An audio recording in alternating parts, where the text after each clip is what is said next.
Hi, Bridie. I have two things you need to see. First, it's my Christmas hat. Yay. Also, I think you know who gave me this. I'm really excited for December. You guys are awesome. You make my life so much better. So there's something kind of simple and basic that I wanted to talk to you about today, but I have to go. So I'm going to talk to you in the car. I guess that means I should take off my hat, huh? Unfortunately. This gray fogness is kind of how it's been the past few days. Apparently this is how DC does January. So today I kind of wanted to talk about why I want to be a writer. I know that seems kind of like an obvious thing to talk about since you obviously know I want to be a writer, and a lot of people know since I am kind of obsessed and don't really talk about anything else. I don't think we talk about why we want to do the things we want to do as often though, and I kind of wanted to do that today. There are a lot of reasons I want to be a writer. Some of them are little reasons, like the fact that you get to sleep in and not have to go to a 9-to-5 desk job, and that you get to wear your pajamas all day.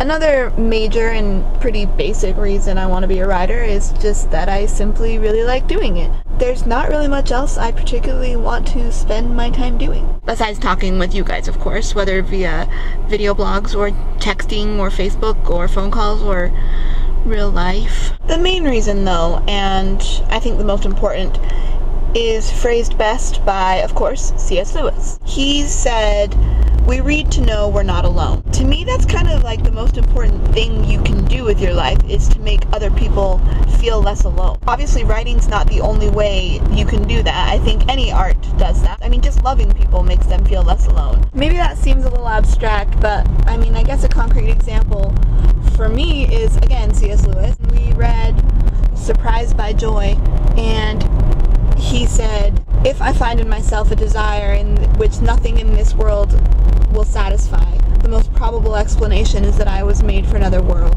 And I read that and I was like, yes, that is what I have been feeling all my life, and I did not have the words to explain even to myself what it was that I was feeling, but now I do. Thank you, C.S. Lewis. And I think if I could do that even just a little bit for someone else, just even a story that made them feel like someone else kind of understood how they were feeling, then mission accomplished. That's also why I want to write the stories that I do, or I think why any writer or artist decides that they want to make the things that they specifically make, because they have experiences and thoughts and viewpoints about the world and themselves and people and everything that I think they might feel like are not represented by other artists, and so that's their contribution. And I think everyone has that they have something that they want to say. It's like, oh my goodness, these are the words to explain my brain that I did not even know, and I would just want to do that for someone. So yeah, anyway, that is the story of why I want to write, and I would be interested in your story, why you decided to study statistics. And maybe it's not as weird and obscure or whatever as what I just said, but regardless, I want to hear it. I am interested to know why you do what you do. I love you. Be safe. Be happy. I will see you on Thursday. A foggy day in DC town had me low, had me down.